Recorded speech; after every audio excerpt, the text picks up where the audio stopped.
नमस्कार, मैं विशाल। एक बार फिर से आप सभी का स्वागत है। निशांक राठौर का मामला आप सभी जानते हैं कि वो हिंदुओं को मैसेज देने की कोशिश की गई है, क्योंकि जो मैसेज आया कि कायर हिंदुओं को बोल देना कि गुस्ताखे नबी की एक सजा, सरतन से जुदा, सरतन से जुदा।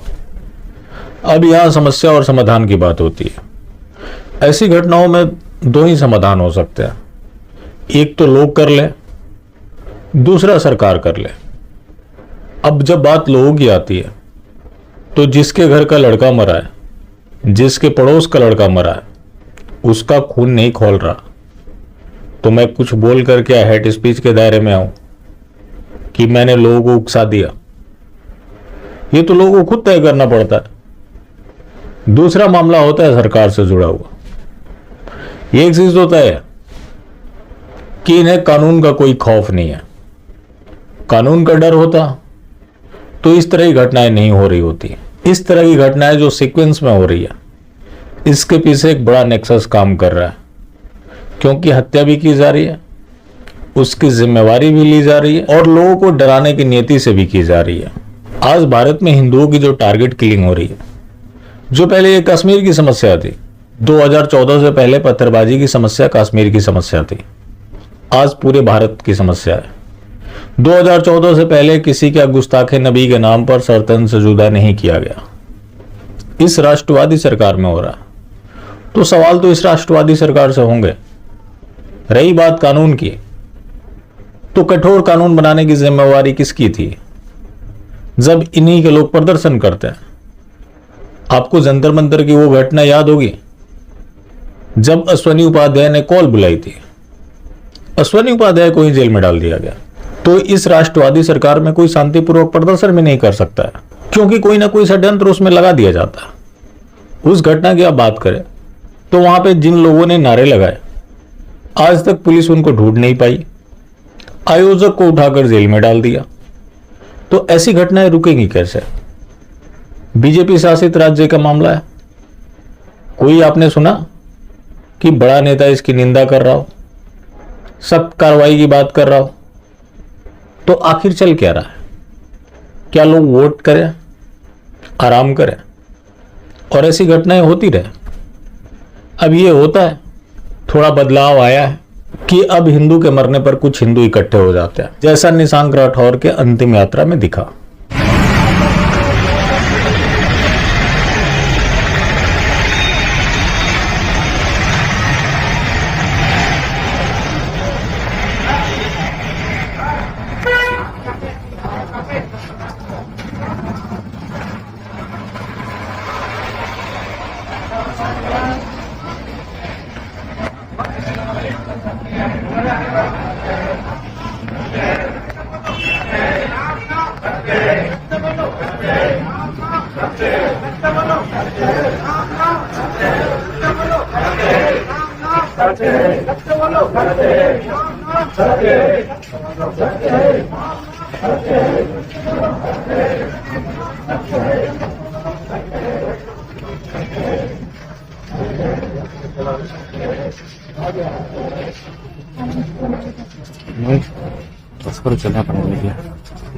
अब ये जो घटनाएं हो रही है, इसके पीछे जो नेक्सस है, उसको तोड़ने की जिम्मेवारी किसकी है?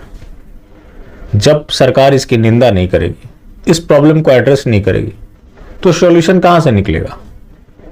आखिर प्रधानमंत्री की कोई जिम्मेवारी बनती है? नहीं बनती, क्योंकि ये टारगेट किलिंग जैसे कि पहले कश्मीर में होता था, अब पूरे भारतवर्ष में होने लगा।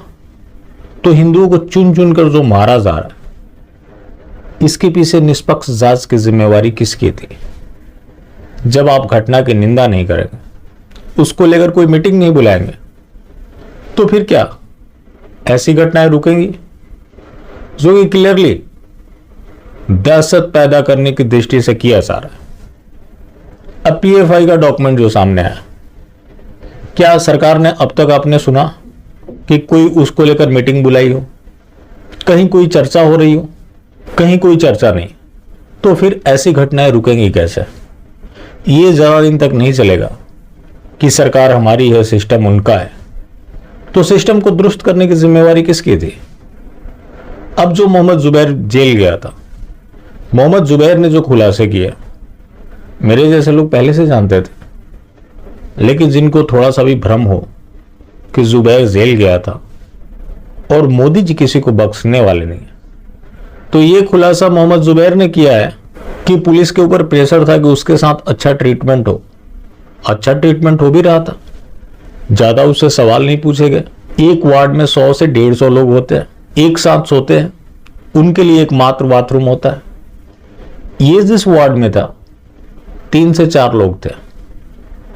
तो जब ऐसे लोगों को आप इतना अच्छा ट्रीटमेंट देंगे, आपका आईटी सेल इन्हें हिंदुत्व का सबसे बड़ा दुश्मन बताएगा, वो है भी। तो ये हिंदुओं के खिलाफ प्रोपेगेंडा चलाते हैं। आज देश में इतनी अराजकता जुबैर की वजह से है। उस जुबैर को इतना अच्छा ट्रीटमेंट, उसके ऊपर फ्यूचर में भी जो एफआईआर दर्ज होंगे इस मामले से रिलेटेड, उसके लिए उसे अग्रिम जमानत, जेल में इतना अच्छा ट्रीटमेंट, फिर जुबैर जैसे लोग क्या करेंगे? अब जो ये सरतन से जुदा गैंग है, इसके पीछे नेक्सस होगी। उस नेक्सस को तोड़ने की जिम्मेवारी किसकी है? उसके ऊपर निष्पक्ष जांच कराने की जिम्मेवारी किसकी है? जाहिर सी बात है कि सरकार की है। लेकिन यहां सरकार क्या कर रही है? एक घटना की हम चर्चा करें तो ऐसी घटनाएं होती रहेंगी जब तक ऐसी घटनाओं को रोका नहीं जाएगा। पूर्व में जो घटनाएं हुई उनके साथ सख्ती से निपटा गया होता तो उनके बीच दहशत होता, लेकिन अब उनके बीच दहशत जैसा कुछ भी नहीं है।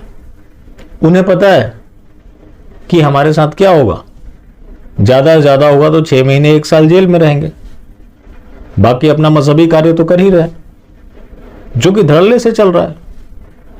जब बात सरकार की होती है और ऐसे लोगों से जुड़ा हुआ जब मामला है, तो दिल्ली दंगा हुआ, दिल्ली दंगे में ज्यादातर लोगों को जमानत मिल गया। जिन लोगों ने हत्या की थी उनके ऊपर गैर इरादतन हत्या का मामला दर्ज हुआ था।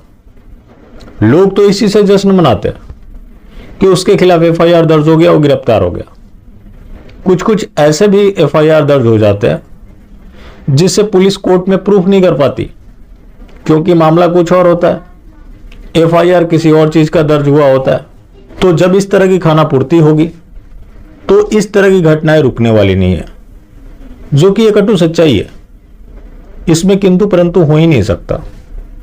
जब सरतन से जुदा गैंग की बात है तो जो भी पीड़ित परिवार है वो न्याय के लिए पुलिस के पास जाएगा।